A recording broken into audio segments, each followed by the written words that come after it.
My daughter-in-law destroyed my meal and screamed, "You don't know how to cook or raise children!" The pot of beef stew I had prepared with so much love ended up splattered against the wall of my own kitchen. Everything I felt I had left crumbled in that instant. Today, I'm going to tell you something I never thought I would. And if you, for a second, feel like this sounds familiar, I just ask that you leave a like and subscribe. It will help me to keep unburdening myself. My name is Carol. I'm 67 years old. And for the last 3 decades, I've lived in this 2-story house in the Beacon Hill neighborhood of Boston. It's an old house, with hardwood floors that creak underfoot and radiators that hiss when the cold weather arrives. The kitchen walls are stained from years of frying and stewing, and the smell of sautéed onions seems to have permanently permeated every corner. That October morning, like every morning for the past 5 years, I got up at 6:30. My bones protest as I get out of bed, but it's routine by now. I put on the navy blue housecoat my late husband Frank gave me a decade ago, and went downstairs to the kitchen barefoot, feeling the chill of the floorboards through my worn-out slippers. I had decided to make beef stew.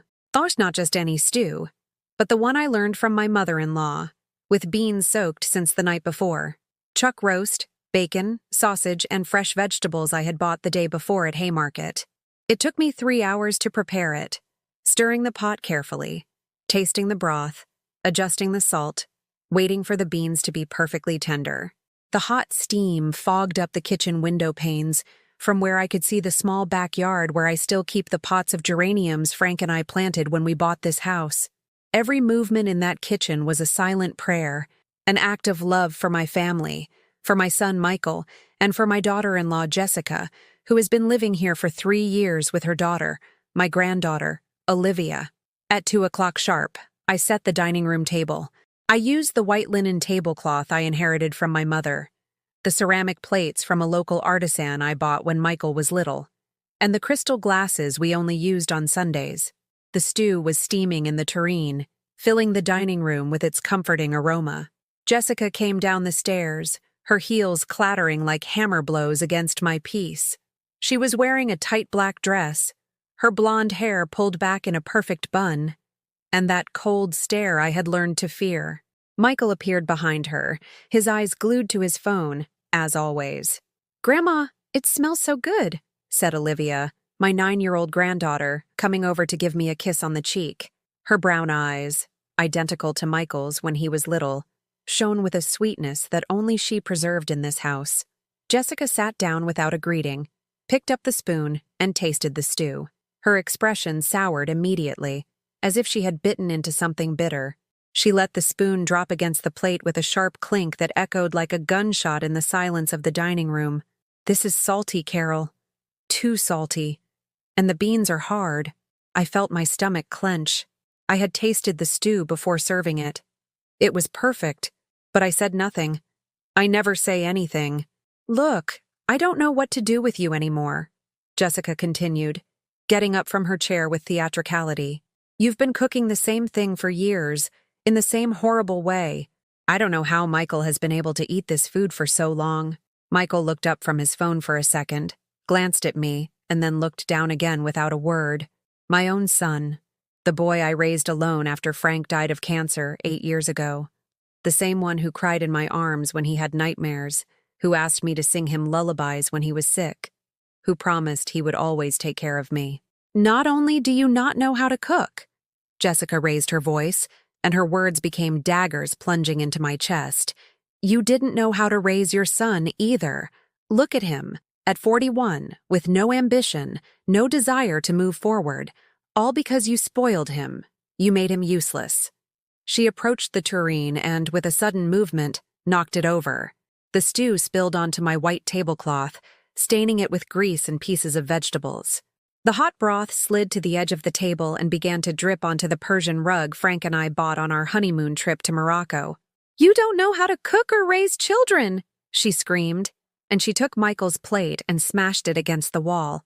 The ceramic fragments scattered across the dining room floor like small autumn leaves. The noise was deafening, but what hurt me the most was the silence that followed. Michael didn't flinch. Olivia had hidden behind her chair, tears rolling down her cheeks. "I'm sick of this situation," Jessica continued, while I stood motionless, my trembling hands clutching the back of my chair. Michael, your mother is a burden now. Look at her. She's useless. She just eats our food, dirties the house, and on top of that, she expects us to treat her like she's the queen of this place. Our food. Our place. As if I were an intruder in my own home. Michael finally spoke, but not to defend me. You're right, Jessica. Mom, maybe you should, I don't know, try to adapt a little more. Jessica has different expectations. My son's words pierced me like broken glass.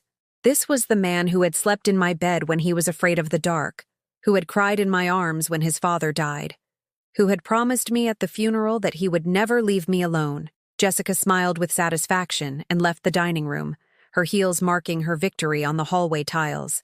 Michael followed her, leaving me alone with Olivia and the remains of my stew scattered on the floor. My granddaughter approached slowly, careful not to step on the broken plate fragments.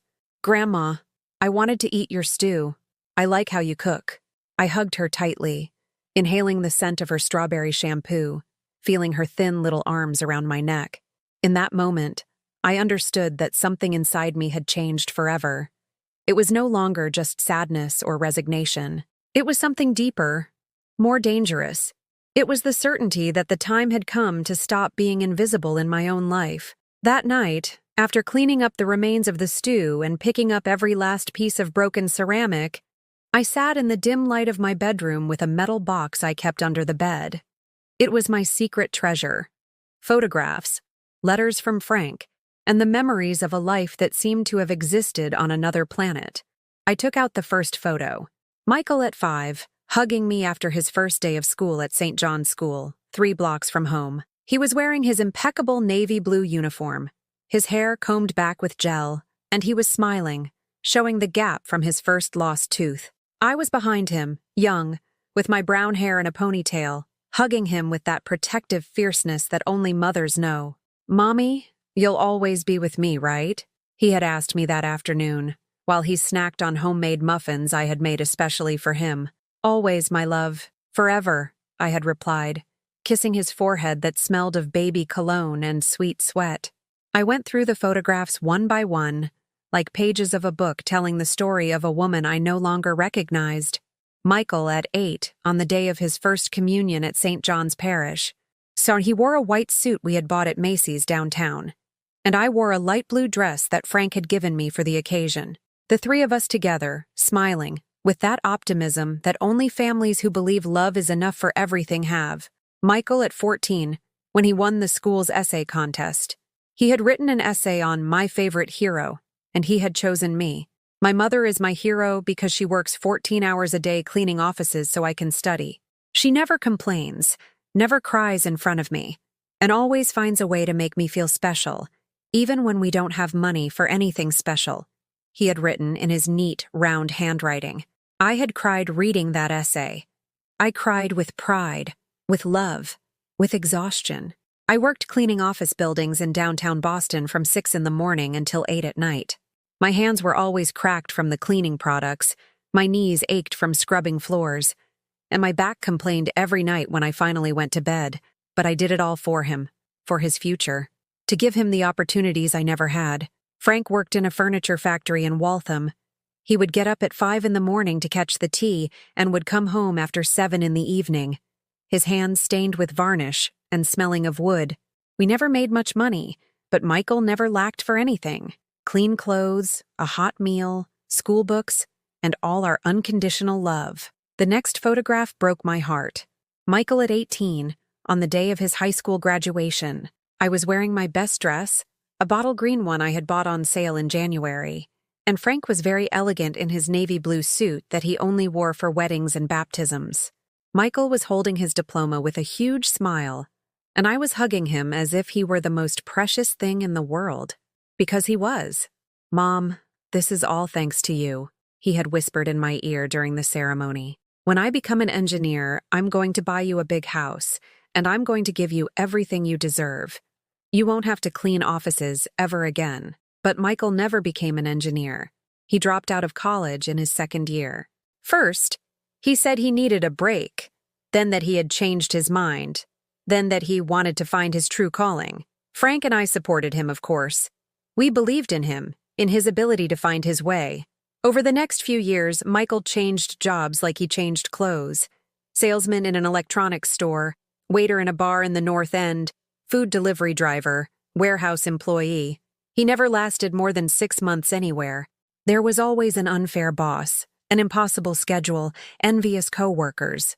There was always an excuse. When he met Jessica, I thought he had finally found the stability he needed. She worked as an administrative assistant in an insurance company, had her own small apartment in Somerville, and seemed to have her life together. Michael moved in with her almost immediately, but he still came home every Sunday to eat my pot roast and tell me about his future plans that never materialized. Frank died when Michael was 33. Lung cancer, diagnosed too late. The last few months were terrible. I took care of my husband day and night, helping him with his medication, taking him to chemotherapy, holding his hand while he vomited after each session. Michael would visit us on weekends, but he was always in a hurry to leave. Jessica never came with him.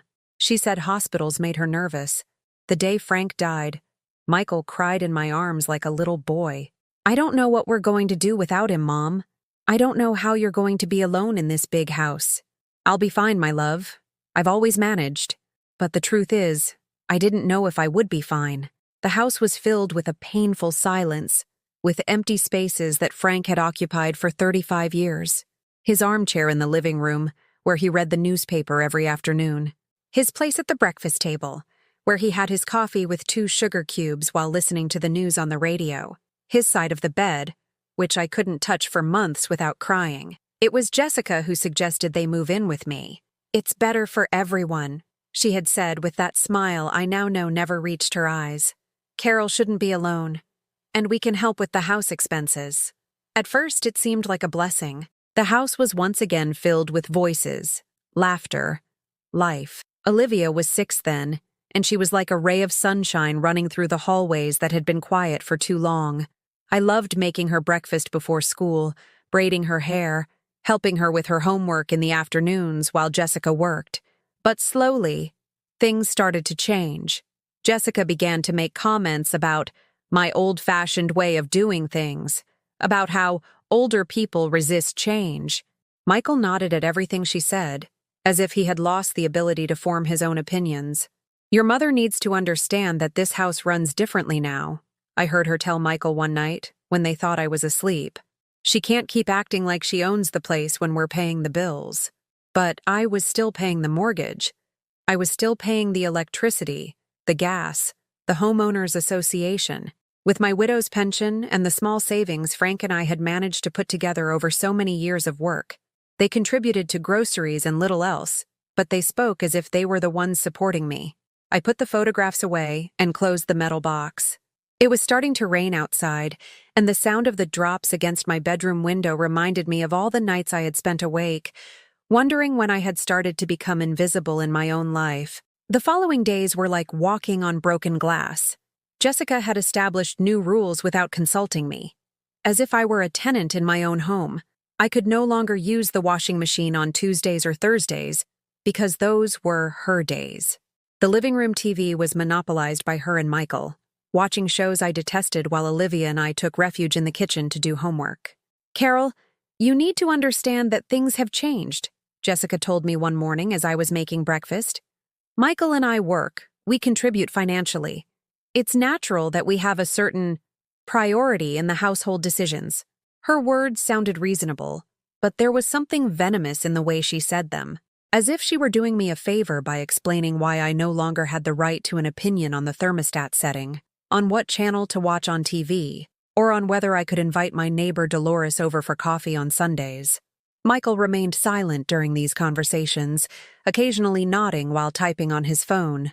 My son, who had once defended me from an unfair teacher when he was 12, was now unable to say a word when his wife treated me like a maid.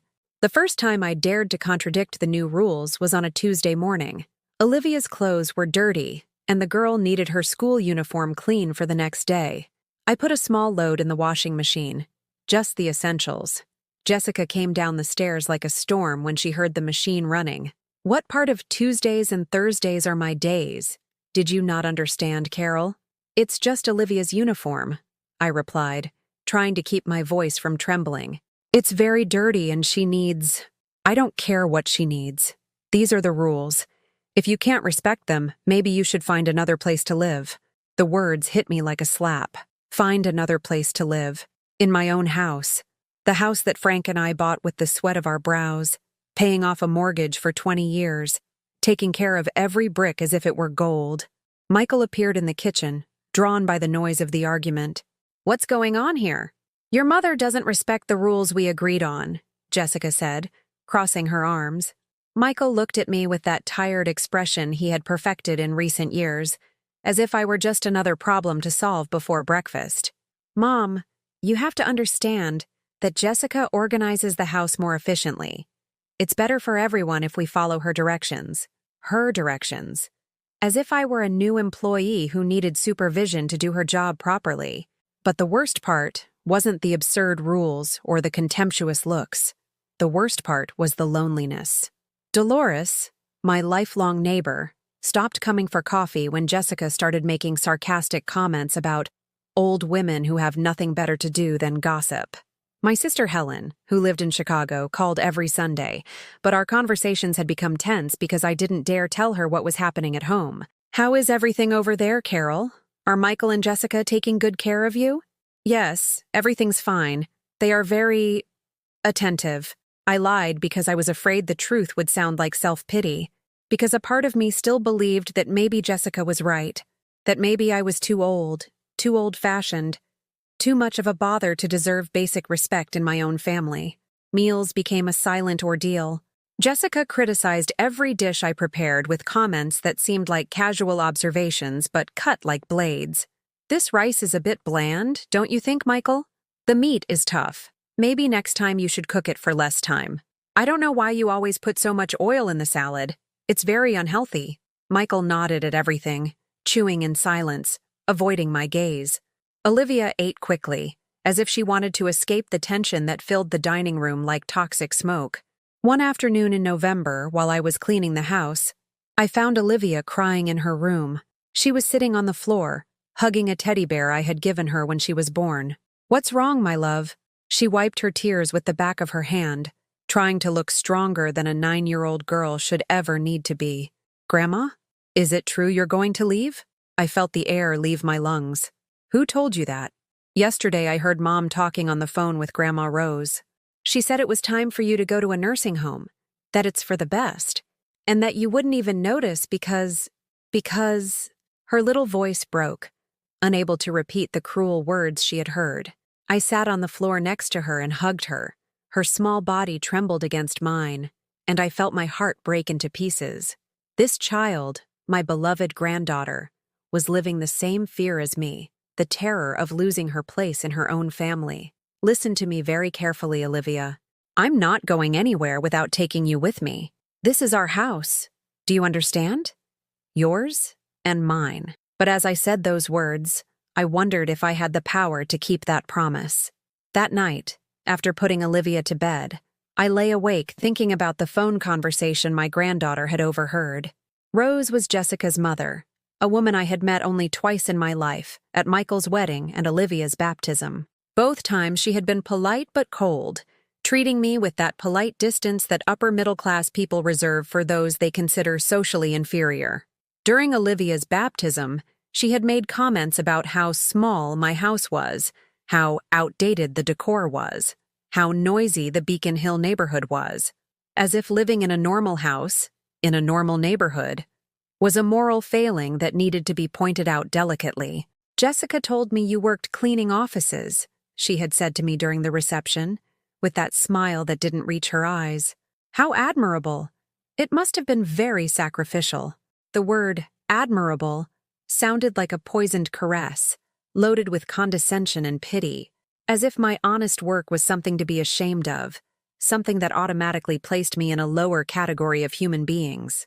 Now Rose and Jessica were planning my future without consulting me, as if I were an old piece of furniture that needed to be disposed of when it no longer served to decorate the house. A nursing home. The very word filled me with horror. I had visited nursing homes when some neighbors had to place their parents there, places full of old people waiting to die, forgotten by families who visited them once a month out of obligation and guilt. Hallways that smelled of disinfectant and hopelessness, where nurses spoke to the elderly as if they were small children or mentally deficient. I was 67 years old, perfectly lucid, able to take care of myself and my house. But for Jessica and Rose, my age was a disease that had to be isolated and medicalized, a problem that had to be solved by sending me out of sight. I got out of bed and went to my bedroom window. The neighborhood was quiet at that hour, only the streetlights illuminating the streets I had walked for 3 decades. I knew the shopkeepers, the pharmacists, the mothers who took their children to school every morning. This was my world, my place in the universe. But Jessica was right about one thing. I didn't understand the new rules of the game. I didn't understand how a daughter-in-law could come to her mother-in-law's house and, little by little, become the owner of everything. I didn't understand how a son could forget 30 years of maternal sacrifices to side with a woman he had only known for 5 years. The next day, I decided to call Helen, my sister. I needed to talk to someone who had known me forever, who could confirm that I wasn't going crazy, that what was happening in my house was not normal. Helen answered on the second ring, with that cheerful voice she always had when she saw my name on her phone screen. "Carol! What a surprise to hear from you during the week. How are you?" "Helen, I need to tell you something." My voice broke before I could continue, and Helen must have immediately sensed that something was wrong. "What is it, sis? Are you okay? Is it your health?" "No, it's not my health. It's Michael. It's Jessica." "Helen, I think they want to kick me out of my house." I told her everything. The absurd rules, the humiliating comments, the conversation Olivia had overheard about the nursing home. Helen listened in silence, interrupting only to ask a clarifying question or to express her outrage with curse words I hadn't heard her use in years. "Carol, this is abuse. Psychological abuse, plain and simple. They can't treat you like a burden in your own home." "But Helen, maybe they're right. Maybe I am too old, too. Don't be ridiculous. You're 67, not 97. You're perfectly sound of mind and you can take care of yourself. If anyone doesn't belong in that house, it's that viper Jessica." Her words gave me a bit of strength, but they also scared me. What if Helen was right? What if Jessica really was a viper who had come to destroy my family? And what could I do about it? "Helen, I'm scared. I'm scared of ending up with nothing. No house, no family, no Olivia. Listen to me, Carol. That house is yours. Frank and you paid for it, took care of it, filled it with love. No one has the right to kick you out of there.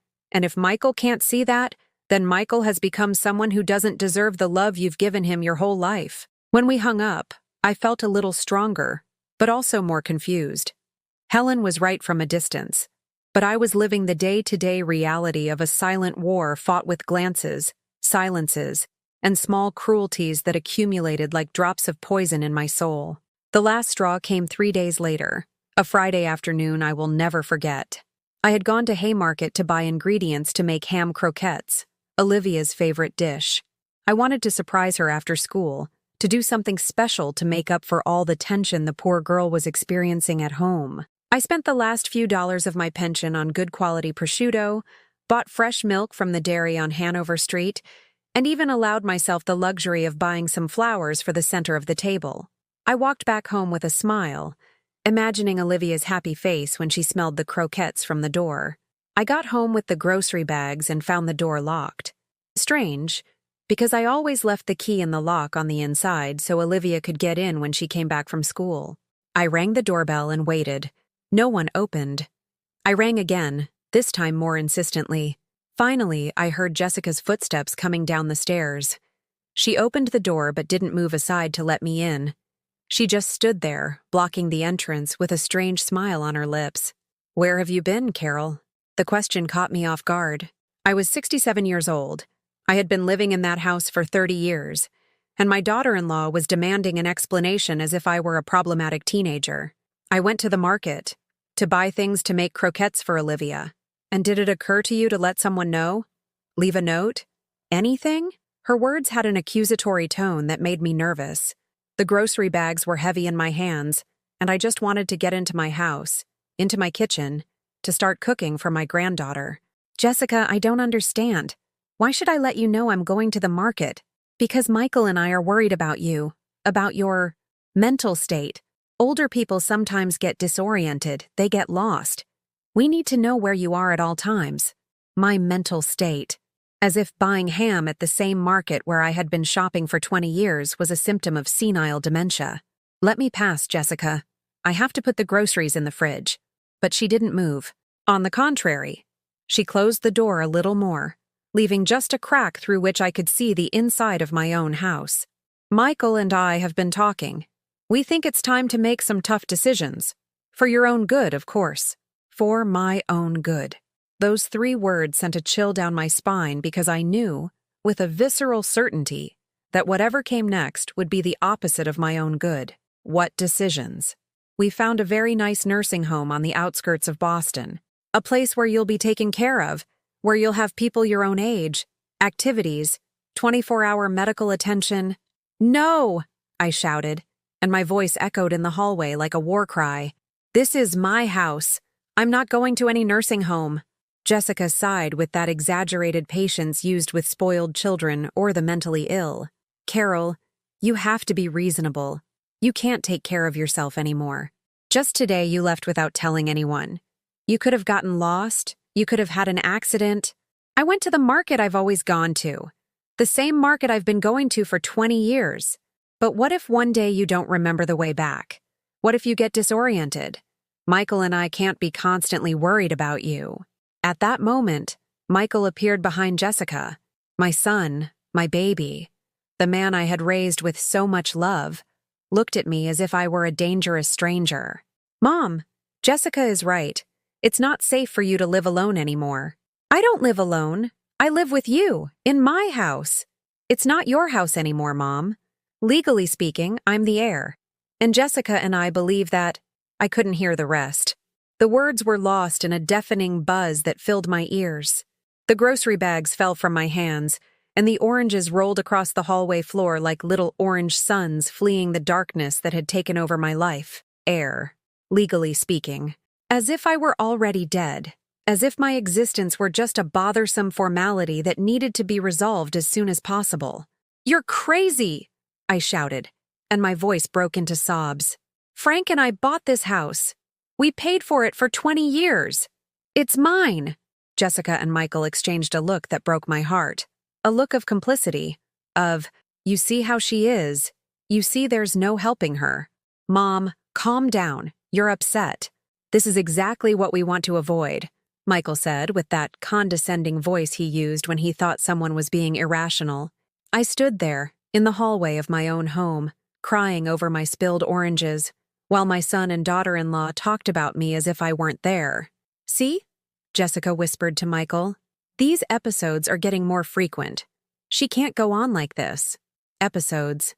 As if defending my right to live in my own house was a symptom of mental illness. They finally let me in, but the damage was already done. As I picked up the bruised oranges and put away the groceries in silence, I knew I had crossed an invisible line.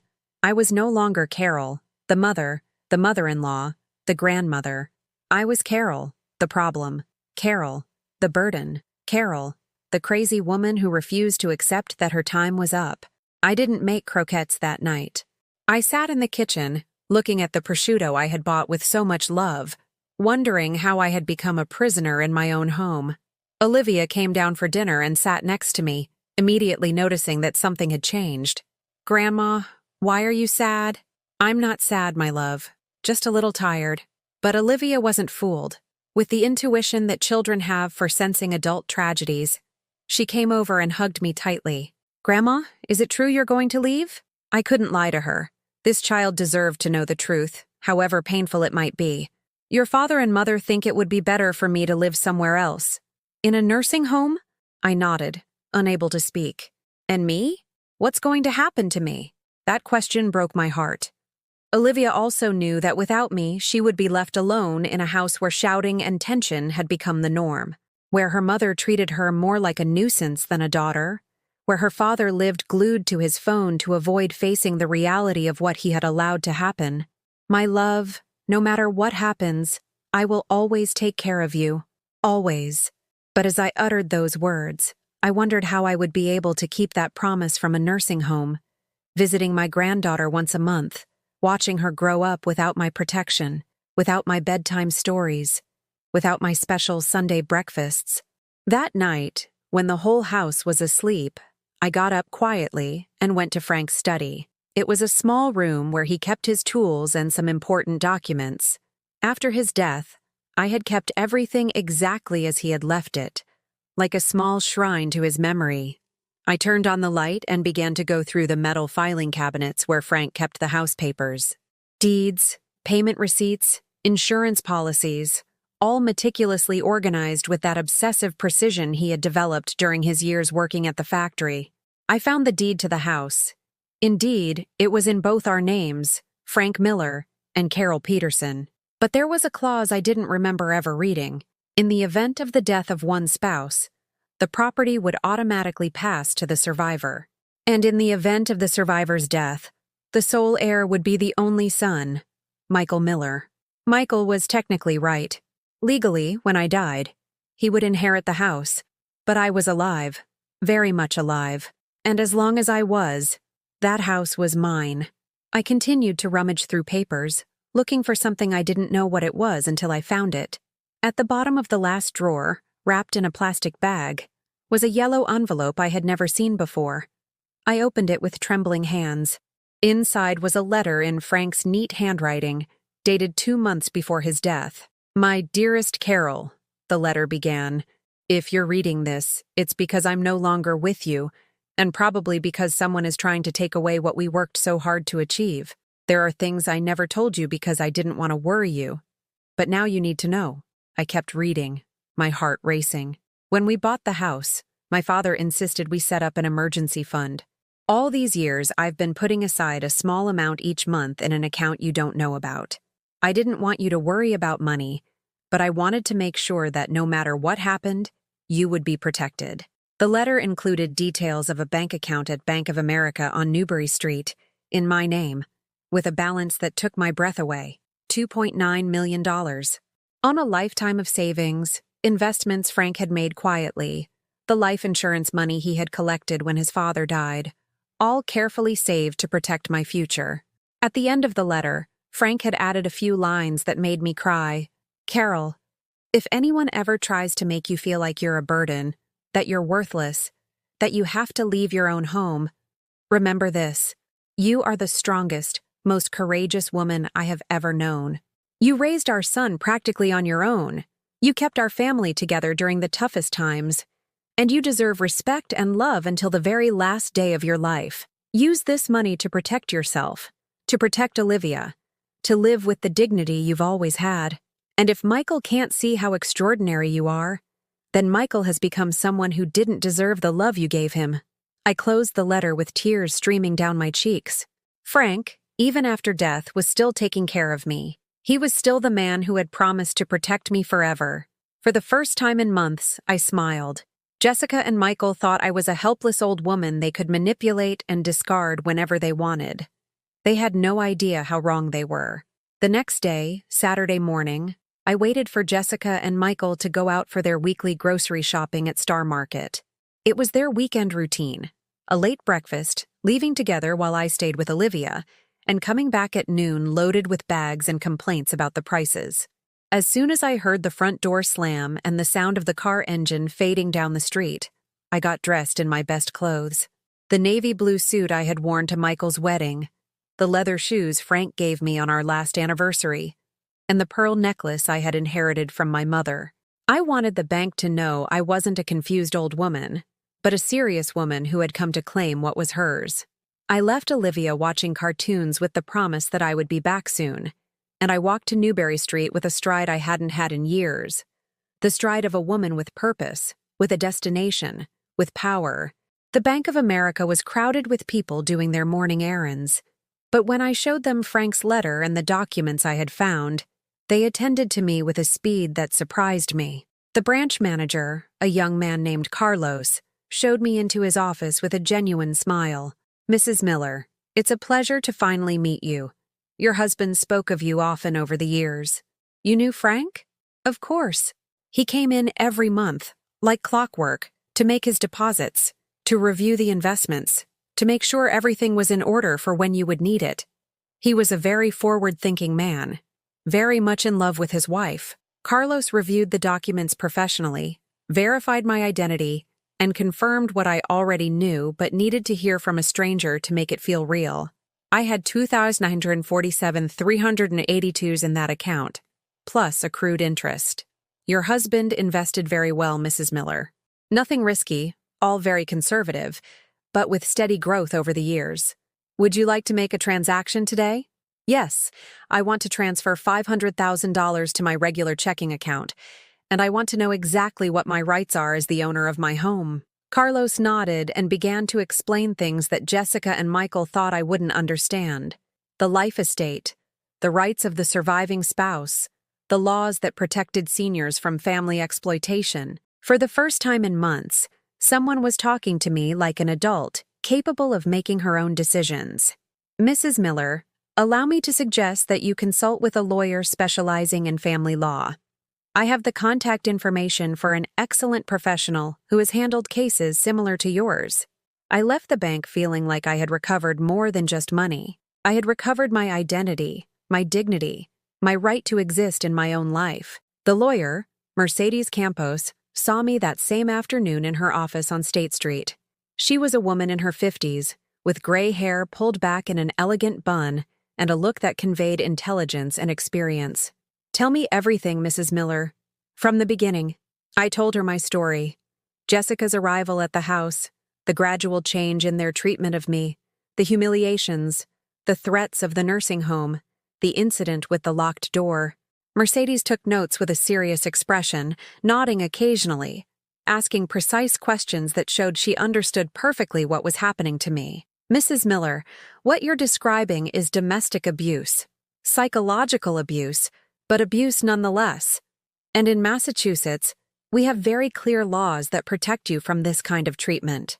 Mercedes explained that, as the owner of the house, I had the absolute right to decide who lived there, that no one could force me to go to a nursing home against my will as long as I was mentally competent, that the threats and humiliations constituted offenses I could report. But also, Mercedes continued with a smile I liked very much, we have something they don't expect, the financial resources to defend ourselves. That changes the rules of the game completely. I returned home just as Jessica and Michael were coming back from their shopping trip. I heard them arguing in the kitchen about the price of prosciutto and whether it was necessary to buy so many yogurts for Olivia. I sat in the living room, in my favorite armchair, and waited for them. When they appeared, loaded with bags, I smiled at them with a calm that surprised even myself. We need to talk, I said, and my voice sounded different, firmer, more confident. Jessica rolled her eyes. Carol, if this is about yesterday, we already told you it was for your own good. No, it's not about yesterday. It's about the future of this family. Michael sat on the sofa with a weary expression, as if preparing for another scene from his crazy mother. What is it now, Mom? It's that I've been looking over your father's papers, and I've discovered some very interesting things. I took the house deed, Frank's letter, and a document Mercedes had prepared that afternoon from my purse. A legal notice that clearly established my rights as the owner and life tenant of the property. Jessica looked at the papers with a frown. What is this? This, Jessica, is reality. This house is mine, completely mine. And as long as I'm alive, no one, absolutely no one, can kick me out of here or make decisions about my life without my consent. The condescending smile vanished from Jessica's face. Michael sat up on the sofa, looking like he didn't understand what was happening. But Mom, I'm the heir. Yes, Michael, you'll inherit when I die. But it turns out I have no intention of dying anytime soon, and I certainly have no intention of going to a nursing home to speed up the process. Jessica jumped to her feet. This is ridiculous. You can't live alone. Just yesterday you had an episode of disorientation. Are you referring to when I went to the market I've always gone to and you locked me out of my house? That episode of disorientation? For the first time in months, I saw uncertainty in Jessica's eyes. She had gotten used to me being quiet, to me accepting her humiliations without fighting back.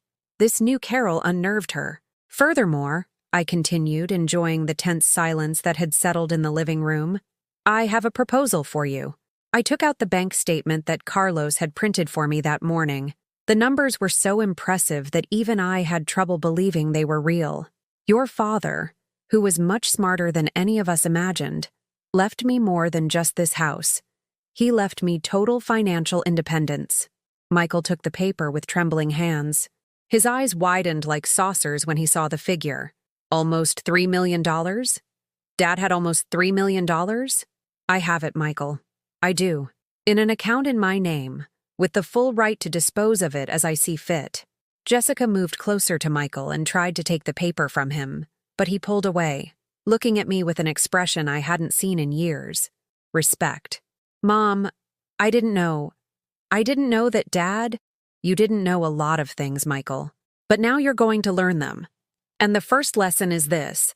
Whoever has the economic power has the decision-making power. Jessica quickly regained her composure, with that adaptability that people who have learned to manipulate to survive have.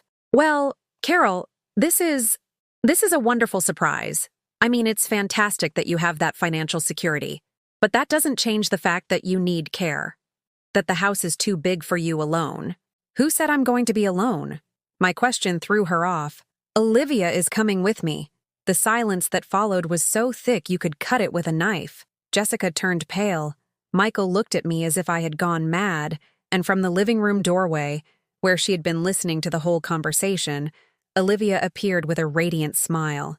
Really, Grandma? I'm going with you? Really, my love. If you want to, of course. Olivia ran to me and hugged me with a force that reminded me why it had been worth enduring all those months of humiliation. I do want to go with you, Jessica exploded.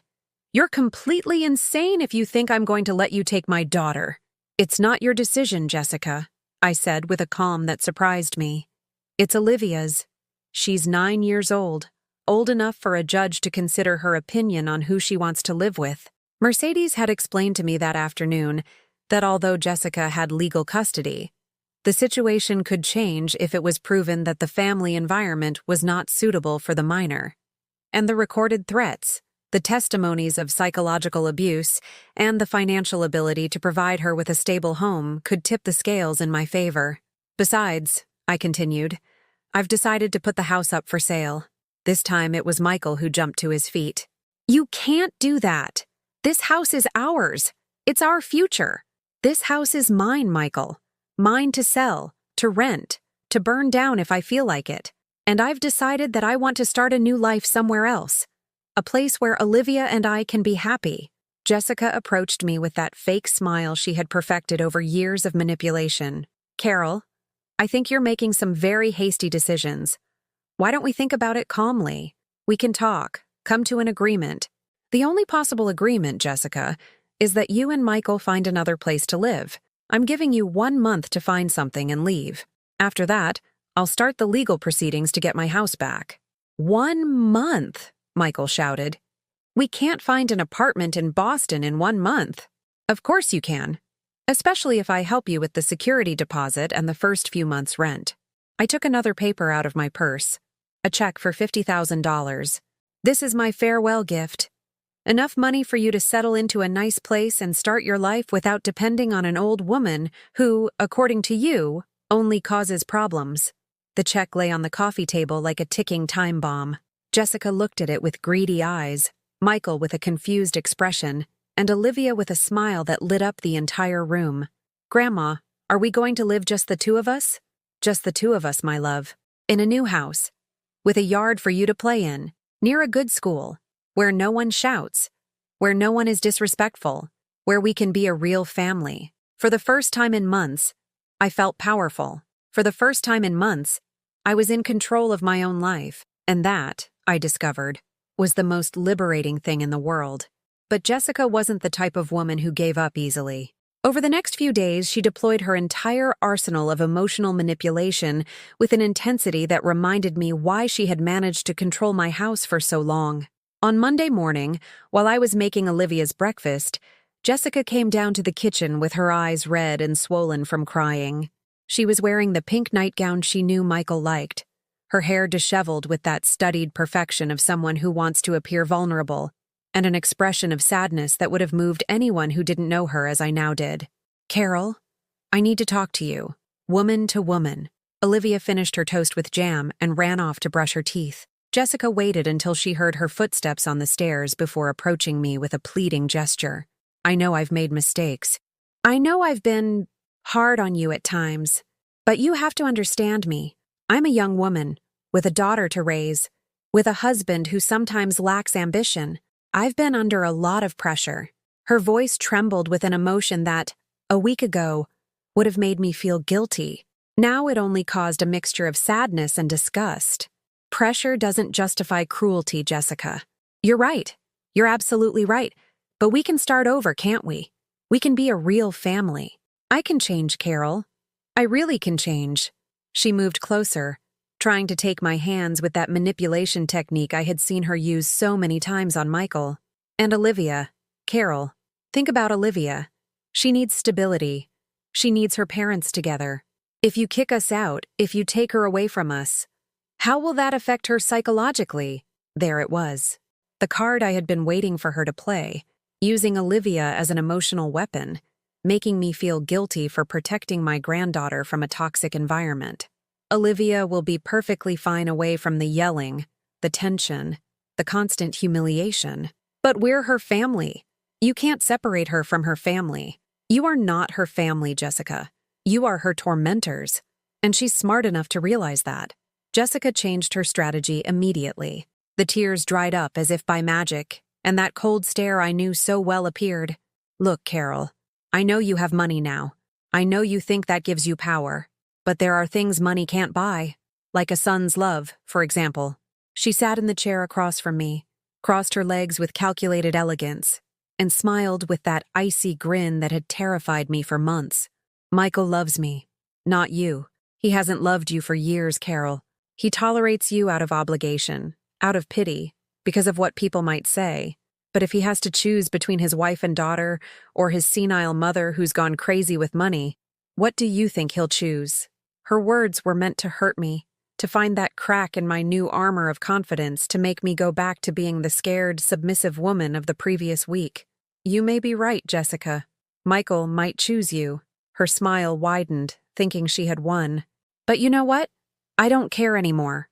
The smile vanished. For 41 years, I lived for Michael. I worked for Michael. I sacrificed my youth, my money, my dreams, my very identity for Michael. And in the end, that son who was my everything became a stranger who allows his wife to humiliate his mother in her own home. I stood up from the table, feeling taller and stronger than I had in years. "So, yes, Jessica, Michael will probably choose you. And you know what I'm going to do when that happens? I'm going to feel relieved, because I'll finally know who my son really is. And I'll be able to stop wasting my love on someone who doesn't deserve it." Patricia was left speechless for the first time since I'd known her. I continued, feeling each word as a liberation. "And when Michael realizes, in 5 or 10 years, that he's traded his mother's unconditional love for the whims of a woman who manipulates him, it will be too late, because I won't be available to comfort him when his perfect marriage goes to hell." I left Jessica sitting in the kitchen looking like she'd swallowed a toad, and I went upstairs to help Olivia get ready for school. That afternoon, while Olivia was doing her homework at the dining room table, Michael came home from work with an expression I had never seen on his face. It wasn't the usual indifference, nor the tiredness, nor the irritation. It was something like fear. "Mom, we need to talk. I'm helping Olivia with her math. Jessica told me about your conversation this morning." Olivia looked up from her notebooks, immediately sensing the tension in her father's voice. "Can you go up to your room for a minute, sweetie? Your father and I have to discuss grown-up things." Olivia gathered her things without protest, but before leaving the dining room, she came over to kiss me on the cheek. "I love you, Grandma, and I love you, my love." When we were alone, Michael sat down heavily on the sofa. He looked older, more tired, as if he had aged 10 years during the day. "Mom, you can't be serious. You can't kick me out of my own house. This isn't your house, Michael. This is my house, and you are not my son." My words hit him like a physical slap. He was speechless, not knowing how to respond. My son was a sweet boy who hugged me when he had nightmares. My son was a young man who wrote essays about how I was his hero. My son was a man who promised to take care of me when his father died. I sat across from him, looking him directly in the eye. You are a stranger who lives in my house, eats my food, uses my utilities, and allows his wife to treat me like a nuisance. You are not my son. My son died the day he decided that Jessica's love was worth more than respect for his mother. Michael started to cry, silent tears that rolled down his cheeks without him doing anything to stop them. Mom, I didn't want things to get to this point. I never wanted to hurt you, but you did. You hurt me a lot. For months. Jessica can be difficult, but she's my wife. She's the mother of my child. I have to support her. No, Michael. You had to protect your family. And your family included me. But you chose to protect a woman who manipulates you over the mother who gave you life. He was quiet for a long time, wiping his tears with the back of his hand like he did when he was little. Is there any way to fix this? Any way we can be a family again? His question broke my heart, because I recognized in his voice the boy he had been, the young man full of dreams, the good man I thought I had raised. Yes, Michael. There is a way. He sat up immediately, hope shining in his eyes. Tell me what I have to do. Divorce Jessica. The silence that followed was devastating. I saw in his face the confirmation of something I already knew. Michael was not going to choose me. He couldn't choose me. Jessica had gotten what she wanted. A man completely dependent on her approval, unable to imagine a life without her. I can't do that, Mom. I know. Olivia needs both her parents. Olivia needs at least one adult who truly loves her. And that adult is going to be me. And me? What about me? The most selfish question he could ask at that moment. After months of allowing me to be humiliated, after threatening to send me to a nursing home, after locking me out of my own house, he still expected me to worry about him. You, Michael, are going to learn to live without me, just as I am going to learn to live without you. That night, when the house was quiet, I went to Olivia's room. I found her awake, staring at the ceiling with those big eyes that had become too wise for her age. Can't you sleep, my love? Grandma, is it true that Mom and Dad are leaving? Yes, sweetheart. And I'm going with you? Only if you want to. No one is going to force you to do anything. She sat up in bed and hugged me with that desperate fierceness of children who have learned that the adults you love can disappear without warning. I want to go with you, Grandma. There's always yelling here, always fighting. Mom is always angry, and Dad is always sad. With you, I'm happy. I held her tight, breathing in the scent of her strawberry shampoo, feeling the weight of the responsibility I was taking on. I was going to raise another child at 67. I was going to be a mother again, but this time without a husband to help me, without the inexperience that excuses the mistakes of youth. It's going to be hard, Olivia. I'll be an old grandmother taking care of a little girl. You're not old, Grandma. You're the strongest person I know. Her words filled me with a peace I hadn't felt in months. She was right. I wasn't old. I was a 67-year-old woman with nearly $3 million, a house to sell, and a granddaughter to protect. I was the closest thing to the superhero I had been in Michael's essays when he was 14.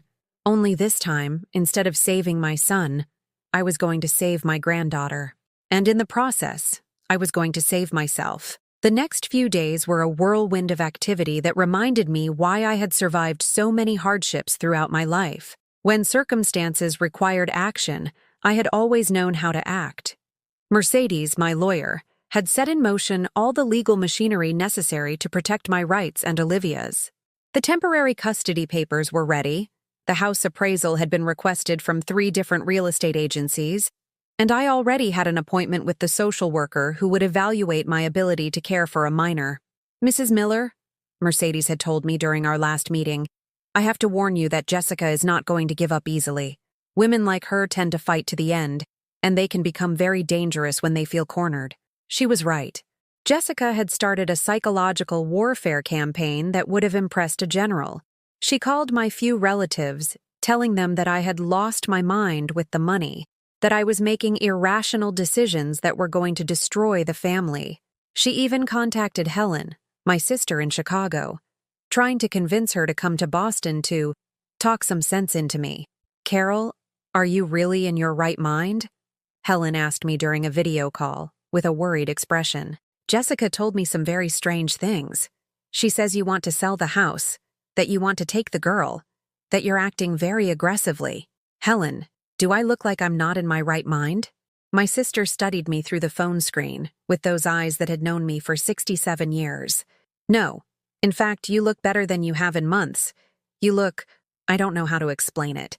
You look like your old self, like the Carol from before Frank died." "Exactly. Because I finally remembered who I am." I told her the whole truth. The months of humiliation, the nursing home threats, the locked door incident, Michael's betrayal. Helen listened with growing indignation, occasionally interrupting me to let out curse words that would have shocked our mother. "That bitch! That damn bitch!" she shouted when I told her about the stew smashed against the wall. "And Michael! Oh, Michael! How can he be so blind?" "Because Jessica is very smart, Helen.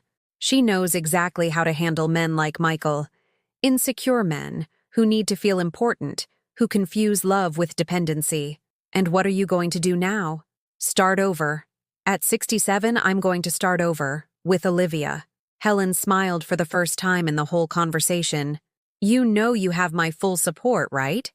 If you need me to come to Boston, if you need a place to stay while you sell the house, if you need help with the girl, thank you, Helen, but I can do this alone." And it was true.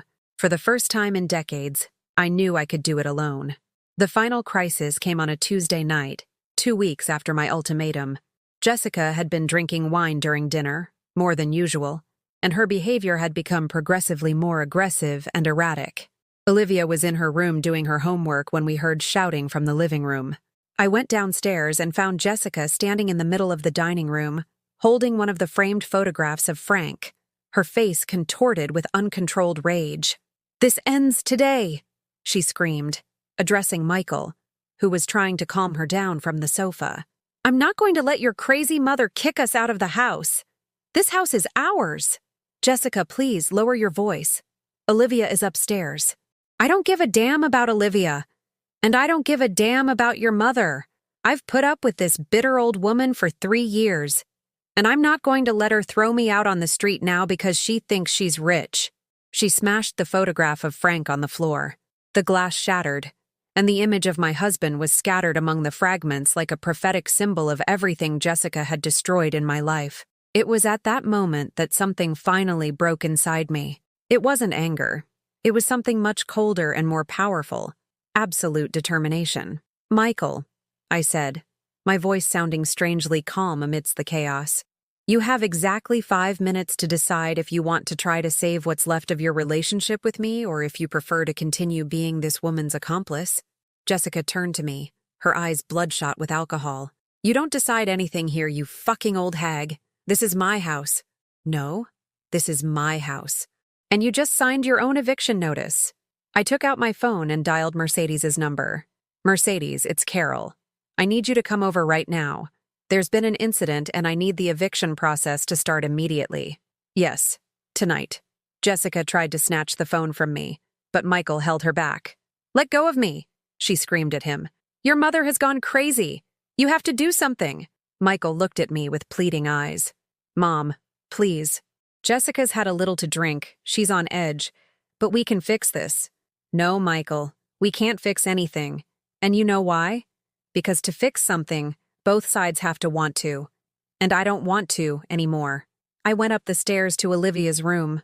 I found her sitting on her bed, hugging her teddy bear, with silent tears rolling down her cheeks. "Grandma, are they fighting again?" "Yes, my love. But this is going to be the last time." "Are we leaving now?" "We're leaving tonight." It took us less than an hour to pack our bags. Olivia packed her clothes, her favorite books, her most beloved toys. I gathered my important documents, some photographs that Jessica hadn't managed to destroy, and the clothes we would need for the first few days. When we came downstairs with our suitcases, Mercedes had already arrived with a court officer. Jessica was sitting on the sofa crying, with Michael by her side, stroking her hair. "Mrs. Miller," the officer said, "I have here an order for immediate removal due to disturbance of the peace and damage to property. Mr. and Mrs. Miller have 24 hours to vacate the premises." Michael shot to his feet. "Wait! You can't just kick us out like this. We have a daughter. We have rights." "The only rights you have," Mercedes replied with professional coolness, "are those granted to you by the owner of this property, and Mrs. Miller has decided to revoke your permission to reside here." Jessica looked at me with a hatred that could have melted steel. "And Olivia? You're going to take my daughter?" "Olivia is coming with me by her own choice," I answered. "A judge will ratify temporary custody tomorrow." "You're a crazy old woman. A crazy woman with money who thinks she can buy a little girl's love." Olivia came to my side and took my hand. "Nobody has to buy my love for Grandma," she said with the dignity that only children have when they speak truths that adults don't want to hear. "I love her because she truly loves me." Jessica lunged toward Olivia, but Mercedes and the officer stepped between them. "Ma'am, if you touch the minor, I'll have to arrest you for assault." I took Olivia's hand and we walked to the door. At the threshold, I turned one last time to Michael. "Your father would be so disappointed in you." Those were the last words I ever said to my son. That night, Olivia and I stayed at the Langham Hotel in the financial district. It was an elegant place, with spacious rooms and 24-hour service, the kind of place I never thought I could afford to stay. We ordered room service, club sandwiches and chocolate milkshakes that we ate sitting on the king-size bed, watching cartoons on the flat-screen TV. "Grandma, are we really rich?" "We're independent, my love, which is much better than being rich."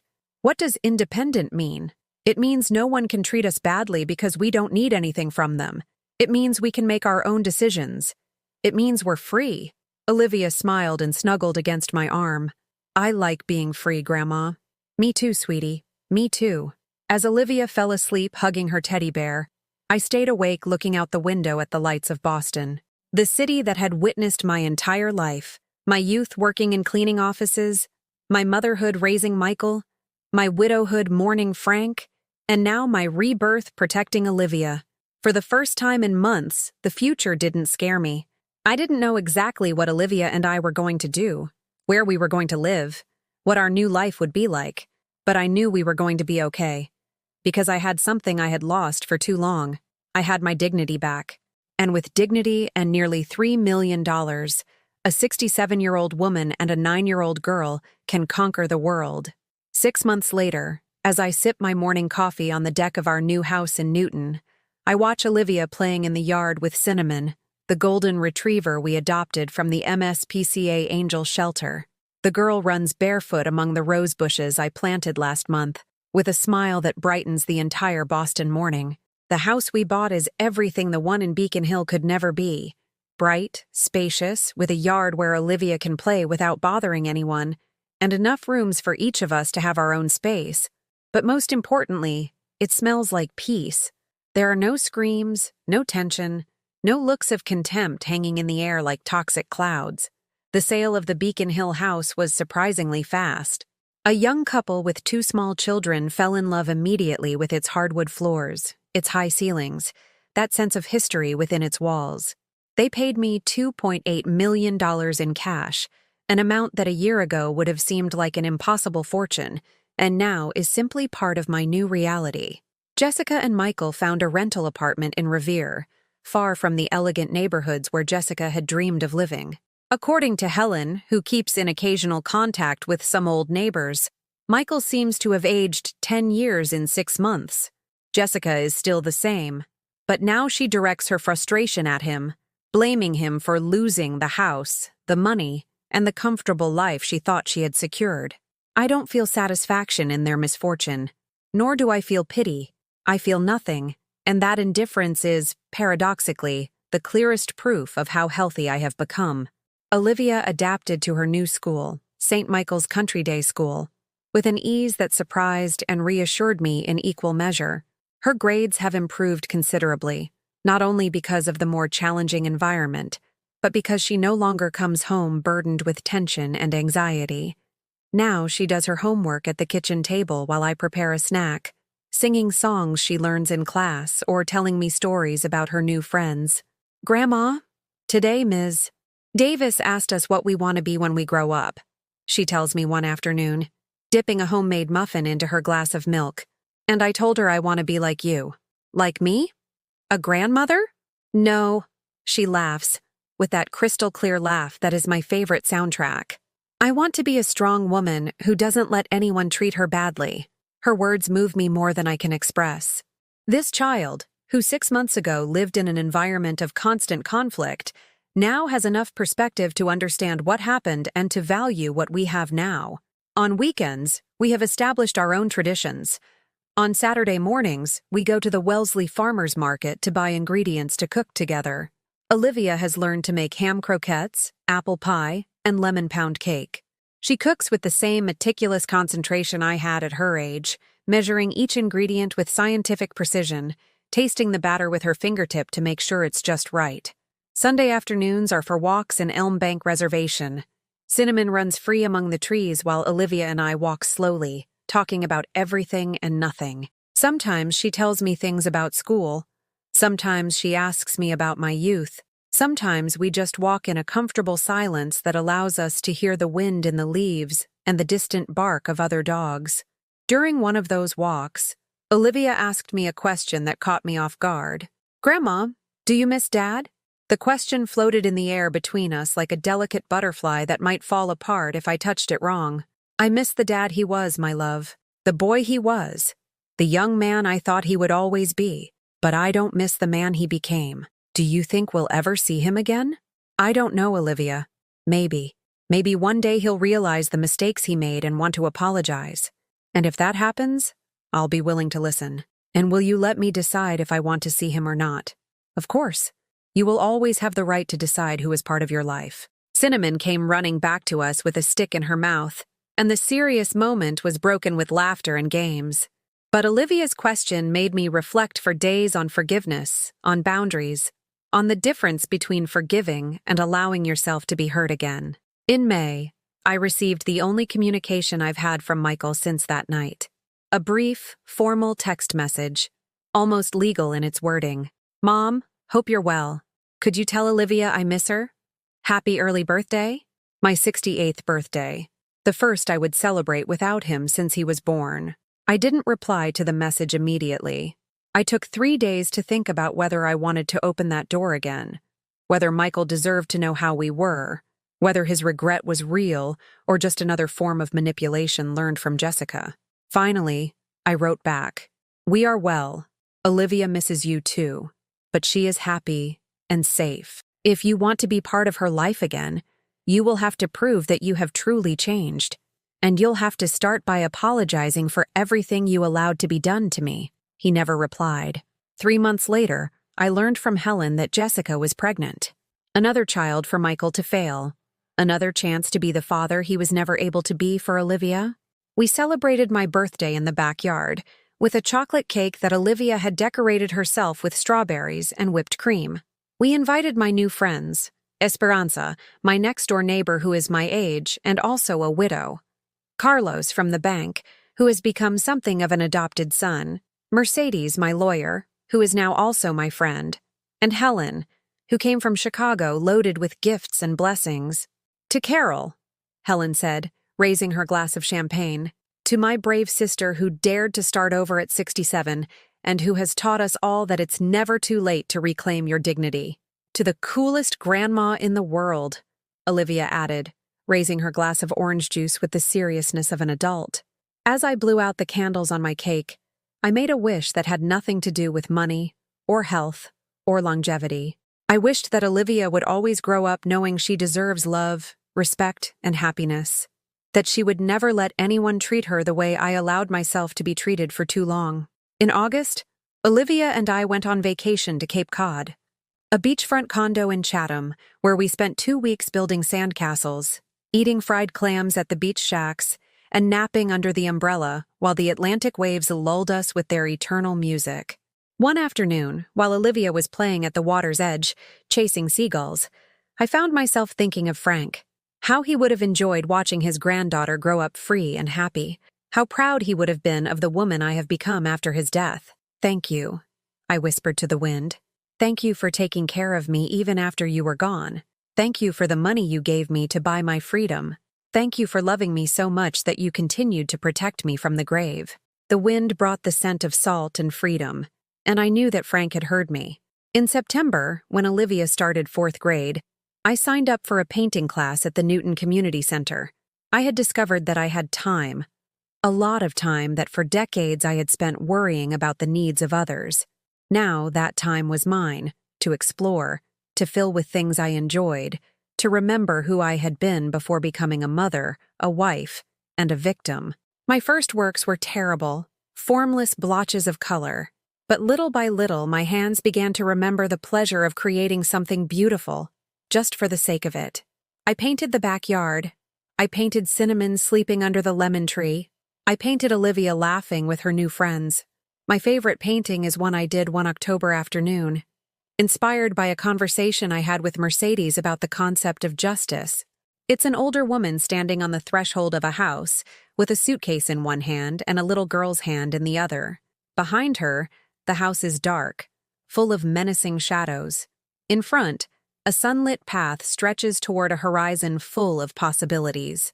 I titled it, "The Day I Stopped Being a Victim." Now, as I finish my coffee and watch Olivia teaching Cinnamon new tricks, I realize that I have built exactly the life I dreamed of during all those months of humiliation and suffering. A life where no one yells, where no one is disrespectful, where love is expressed in everyday gestures of care and consideration. It's not a perfect life. There are days when I miss having a partner, someone to share the big decisions and small joys with. There are nights I wake up worried if I'm doing the right thing raising Olivia, if I'm too old to be her guide in a world that changes so fast. But they are normal, human, manageable worries. They are not the constant terror of not knowing when the next slight, the next humiliation, the next threat of losing everything you love will come. Olivia comes running up, her cheeks flushed from exercise and her eyes shining with happiness. "Grandma, did you see what Cinnamon did? She learned to fetch the ball without dropping it." "I saw, my love.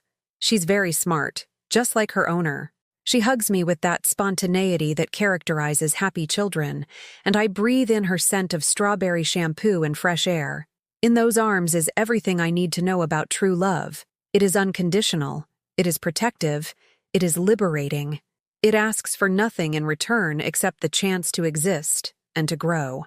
Michael never understood that lesson.